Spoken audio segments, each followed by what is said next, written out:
आप सौ मित्रों ने मारा जय माताजी जय कुलदेवी में।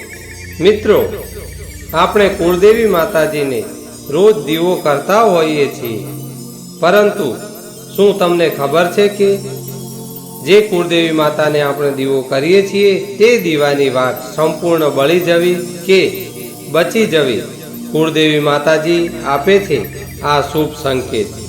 મિત્રો, તમારા મનમાં પણ આ સવાલ ચોક્કસ કોઈના કોઈ દિવસે આવ્યો જ હશે કે દીવાની વાત સંપૂર્ણ રીતે બળી જવી કે બચી જવી તેનો શું અર્થ છે। તો મિત્રો, આજે અમે તમને તમારા આ બધા માટે ખૂબ જ મહત્વપૂર્ણ માહિતી લઈને આવ્યા છીએ, જે આજે આપણે દીવા સાથે જોડાયેલી એવી કેટલીક એવી રહસ્યમય બાબતો વિશે જણાવીશું, જે દીવાને આપણે પૂજા કરતી વખતે અથવા તો મંદિરમાં પ્રગટાવીએ છીએ। મિત્રો, તમે તમારા ઘરના મંદિરમાં અથવા બહારના મંદિરમાં પૂજા ચોક્કસથી કરતા હશો। તમે પૂજા કરતી વખતે દીવો પ્રગટાવવાના નિયમને પણ જાણતા હશો। તમને ખબર હોવી જોઈએ કે જે દીવો તમે ભગવાન કે માતાજીના નામે પ્રગટાવો છો તે દીવો કોઈ એવો સંકેત તો નથી આપી રહ્યો ને જેમને કે તમે જે દીવો પ્રગટાવ્યો છે તે દીવાની વાત સાવ બળી જાય છે કે નહીં, કે પછી તમે કરેલ ઘીના કે તેલના દીવાની વાત અડધી બળેલી રહી જાય છે, અથવા તો મિત્રો તમારા દ્વારા પ્રગટાવેલ દીવાની વાત પર કોઈ ફૂલ તો નથી બની રહ્યું, અને તે દીવાની વાત પર ફૂલ બનવાનો અર્થ શું છે, તેનો શું સંકેત છે। શું મિત્રો તમે જાણો છો કે દીવાની વાતનું સંપૂર્ણપણે બળી જવું અને બચી જવું એ કયો સંકેત દર્શાવે છે? શું આવા પ્રકારની ઘટના બનવી તે તમારા જીવનની બધી સમસ્યાઓ અને તકલીફો વિશેનો નથી ને સૂચવી રહી? કારણ કે તમે જે દીવો પ્રગટાવ્યો છે તે તેનાથી તો કોઈ સંબંધિત નથી ને? શું તમે પહેલાંથી જ પ્રગટેલા દીવાના કોડિયામાં તો દીવો નથી પ્રગટાવ્યો, કે પછી વધેલી દિવેટના ભેગો તો દીવો પ્રગટાવતા નથી? અને મિત્રો, તમારો પૂજાનો દીવો જૂનો છે કે નવો, તમે કેટલા વર્ષોથી એ દીવો વાપરો છો? શું તમારી પણ એવી આદત તો નથી ને કે થોડા દિવસો પછી દીવો તમે બદલી દો છો? તો મિત્રો, આજે તમને જાણીને નવાઈ લાગશે કે જો તમે તમારા પૂજાના મંદિરમાં દીવો પ્રગટાવતી વખતે આ બધી ભૂલો કરશો તો તેનું પરિણામ તમારે ભોગવવું જ પડશે, અને દીવાની વાતનું સંપૂર્ણપણે સળગી જવું કે પછી બચી જવું તે બંને અલગ અલગ સંકેત છે મિત્રો, અને અલગ અલગ સંકેત આપે છે, જેને જાણવું મિત્રો આપણા માટે ખૂબ જ જરૂરી છે। તો મિત્રો, આ બધા લક્ષણો કે સંકેતોને જાણવા માટે આજના વિડીયોમાં અંત સુધી તમારી સાથે જોડાયેલા રહેજો, અને મિત્રો વિડીયો પસંદ આવે તો વિડીયોને લાઈક કરવાનું ભૂલતા નહીં, અને કોમેન્ટ બોક્સમાં તમારા કુળદેવી માતાજીનું નામ જરૂરથી લખજો, જેથી કરીને આપ સૌ ઉપર કુળદેવી માતાજીની કૃપા દ્રષ્ટિ સદાય બની રહે। મિત્રો, જ્યારે આપણે પૂજા કરીએ છીએ ત્યારે ક્યારેક આપણો દીવો અચાનક ઓલવાઈ જાય છે, તો ક્યારેક એવું પણ બને છે કે પૂજા કર્યા પછી આપણે તે દીવાને માતાજીના કે ભગવાનની સામે પ્રગટતો છોડી દઈએ છીએ, પરંતુ થોડા સમય પછી દીવો જાતે જ ઓલવાઈ જાય છે, અથવા તો તે દીવો જાતે જ બુઝાઈ જાય છે, અને તેમાં બળેલી રૂની વાટ અને ઘી રહી જાય છે। તો ક્યારેક આપણા દીવાની વાટ સંપૂર્ણપણે બળી જાય છે અને એમાં એક ફૂલ પણ બની જાય છે। તો મિત્રો, આ બધા સંકેતોના અલગ અલગ નકારાત્મક અને સકારાત્મક પરિણામો જોવા મળે છે। તો ચાલો મિત્રો, પહેલાં એ જાણી લઈએ કે જો આપણે પ્રગટાવેલ દીવામાં ફૂલ બની રહ્યું હોય તો તેનો અર્થ શું થાય છે।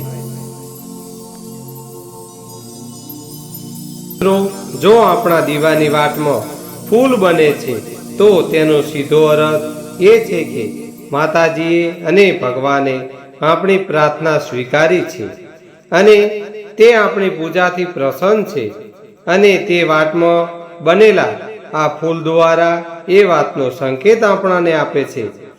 જો તમારા ઘરમાં દેવી શક્તિઓ હાજર હોય કે દેવી દેવતાઓનો વાસ હોય અને તમારી સાથે તે પણ કુળદેવી માતાજીની કે ભગવાનની પૂજામાં ધ્યાન કેન્દ્રિત કરે છે, તો તમારા દીવાના પ્રકાશમાં એક કરતાં વધારે વાટમાં ફૂલ બને છે અને ક્યારેક સાથે સાથે તે જ્યોતમાં આપણને કોઈ ભગવાન કે દેવીનું સ્વરૂપ પણ દેખાવા લાગે છે. તો વાલા મિત્રો, જો તમારા દીવાની વાટમાં ફૂલ બની રહ્યું હોય તો તમે ખરેખર ખૂબ જ ભાગ્યશાળી છો. આ સાથે જ મિત્રો, તમારે દીવો પ્રગટાવવાના કેટલાક ખાસ નિયમો વિશે પણ જાણવું જોઈએ. જો તમે વાટને પહેલાથી જ પ્રગટાવેલા દીવામાં રાખો અને તેને પ્રગટાવો છો તો દુર્ભાગ્ય તમને ક્યારેય છોડતું નથી. જો તમે પહેલાથી જ પ્રગટેલી વાટ કે કાળાશથી રાખ હોય કે દીવાના અન્ય કોઈ વસ્તુઓમાં પડેલી હોય અને જો તમે તમારી વાટ તેમાં નાખીને તે દીવાને પ્રગટાવી દો છો તો તે દેવી દેવતાઓ અને ભગવાન તમારા ઉપર પ્રસન્ન થવાને બદલે તમારા ઉપર નારાજ થાય છે અને તમને આના ખૂબ જ ભયંકર પરિણામો પણ જોવા મળે છે. તમારું કામ બગડવા લાગે છે, તમારી તિજોરીમાં રહેલા પૈસા ખર્ચવા કે કોઈ કારણ વિના ઓછા થવા લાગે છે અને તમને પૈસા મળવાના તમામ રસ્તાઓ પણ મિત્રો બંધ થઈ જાય છે. તેથી મિત્રો, હંમેશા ધ્યાનમાં રાખો કે જ્યારે પણ તમે દીવો પ્રગટાવો છો ત્યારે તમારે હંમેશા સ્વચ્છ અને સાફ દીવો જ વાપરવો જોઈએ. મિત્રો, કેટલાક લોકોને દર થોડા દિવસ પછી દીવો બદલવાની આદત હોય છે. ત્યારે જ્યોતિષ શાસ્ત્ર એવું કહે છે કે તમે જે દીવા વડે પૂજા કરો છો તેને ક્યારેય બદલવો જોઈએ નહીં. તમે તે દીવાને સિદ્ધ થઈ જવા દો. જ્યારે કોઈ પણ દેવી દેવતાઓની સામે કે કુળદેવી માતાજીની સામે કે ભગવાનની સામે જ્યારે દીવો પ્રગટાવવામાં આવે છે ત્યારે તે દીપકમાં ભગવાનની સકારાત્મક ઉર્જા આવે છે મિત્રો. અને જ્યારે પણ તમે તે દીવો પ્રગટાવો છો તો તમારું શરીર એટલે કે તન અને મન બંને શુદ્ધ થઈ જાય છે. તેથી જ્યારે પણ તમે દીવો કરો ત્યારે તમે દરરોજ તે દીવો સાફ કરો અને પછી જ એ દીવાને પ્રગટાવો. મિત્રો, જ્યારે પણ તમે દીવો પ્રગટાવો ત્યારે તે દીવાને સાફ કરો અને પાટને તે દીવામાં સળગાવો.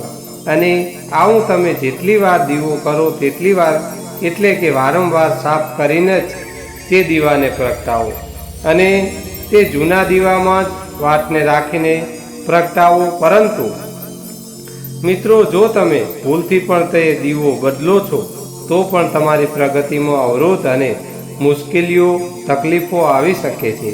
તેથી તમારે તમારો દીવો ક્યારેય બદલવો જોઈએ નહીં. જો તમે સતત 10 વર્ષ કે 20 વર્ષ કે પછી ભલે 30 વર્ષ કે 50 વર્ષ સુધી એક જ દીવામાં વાટનો પ્રયોગ કરશો તો આ તમારો દીવો સંપૂર્ણ રીતે મિત્રો સિદ્ધ થઈ જશે અને તમે તે દીવાનો ચમત્કાર પણ તમારી આંખોથી જોઈ શકશો. તમારા ઘરમાં પણ તેનો ચમત્કાર જોવા મળશે મિત્રો.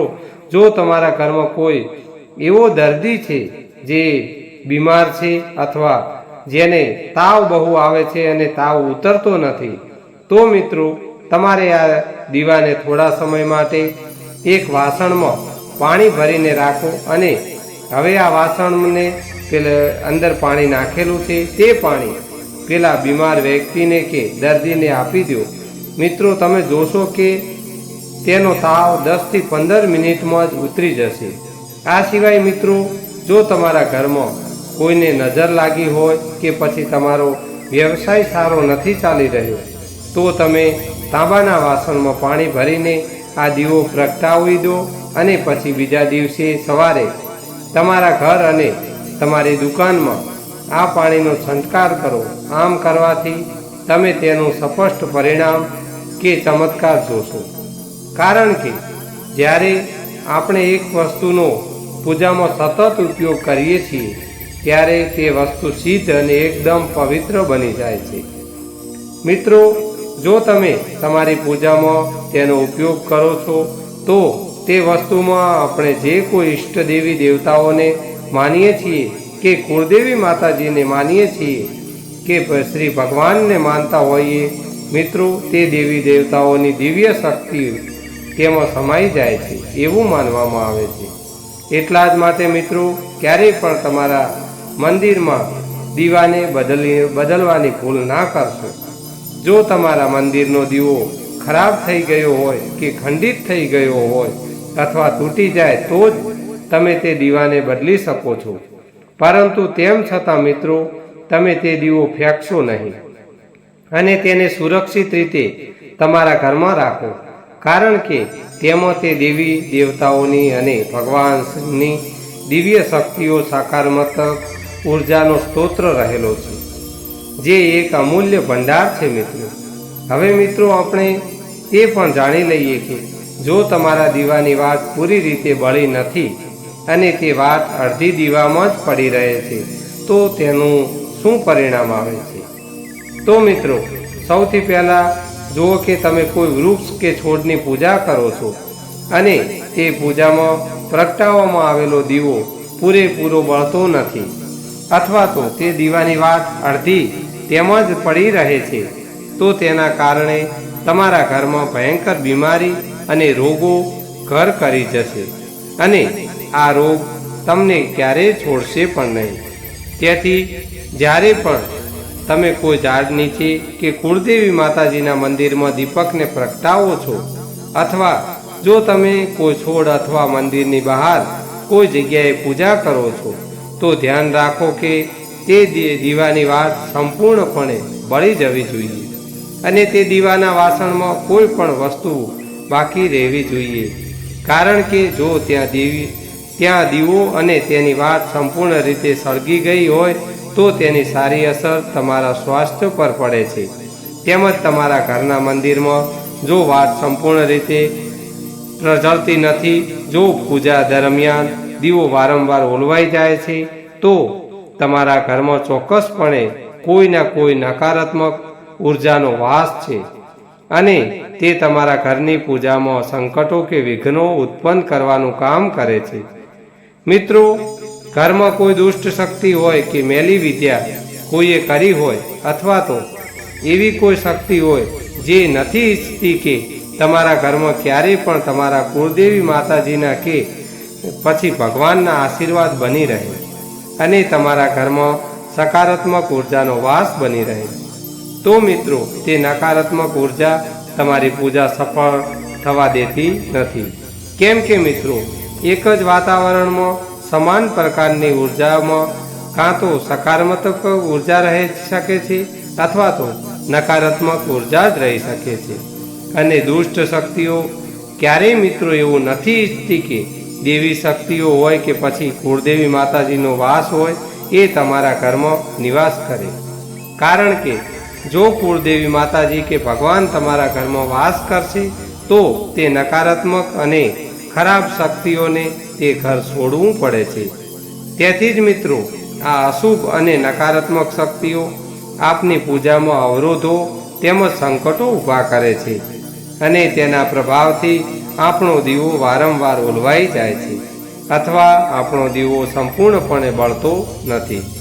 તો મિત્રો, આ બાધાથી બચવા માટે તમારે શું કરવું જોઈએ?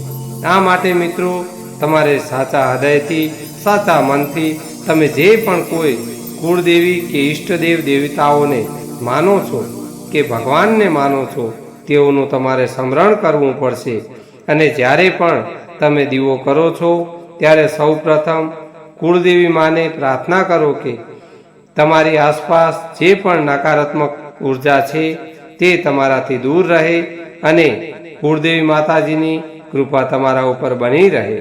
તેમજ આવી શક્તિઓથી બચવા માટે જ્યારે પણ તમે દીવો પ્રગટાવો ત્યારે ગંગાજળની એક ગોળ વર્તુળ એટલે કે ગોળ કુંડાળું બનાવી લો અને આ ગોળ વર્તુળમાં દીવો રાખો, કારણ કે મિત્રો, ગંગાજળને ખૂબ જ પવિત્ર માનવામાં આવે છે અને ગંગાજળને મહાદેવનું વરદાન પણ આપવામાં આવ્યું છે. એટલે જ ગંગાજળના પાણીમાં કોઈ પણ દુષ્ટ શક્તિ પ્રવેશી શકતી નથી. તેથી તો ગંગાજીનું પાણી ક્યારેય મિત્રો બગડતું પણ નથી અને ગંગાજળ દરેક પ્રકારની ઉર્જાને સકારાત્મક ઉર્જામાં પરિવર્તન કરે છે.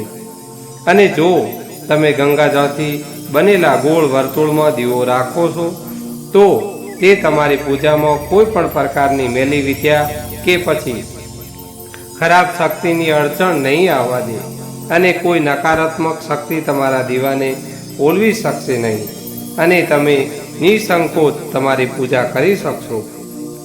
અને દેવી દેવતાઓ હોય કે કુળદેવી માતાજી હોય, તેઓ પણ તમારા જીવનમાં તેમની હાજરીનો અહેસાસ તમને ચોક્કસપણે કરાવશે. તમને પોતાને એવું લાગશે મિત્રો કે તમારા કુળદેવી માતાજી તમારી બાજુમાં જ છે, હાજરા હાજુર સમક્ષમાં તમારી જોડે બિરાજે છે. તો મિત્રો, માતાજીના અને કુળદેવીમાંના આશીર્વાદ તમારા ઉપર બન્યા રહે છે. તો મિત્રો, આજના વિડીયોમાં આપેલી માહિતી આપને જરૂર પસંદ આવી હશે. જો આજના વિડીયોમાં આપેલી માહિતી આપને પસંદ આવી હોય તો આપના અન્ય મિત્રોને જરૂરથી મિત્રો શેર કરજો. તો આપ સૌ મિત્રોને મારા જય માતાજી, જય શ્રી કૃષ્ણ, જય રામદેવ પીર. ફરી મળીશું એક નવા વિડીયોમાં. હર હર હર મહાદેવ હર.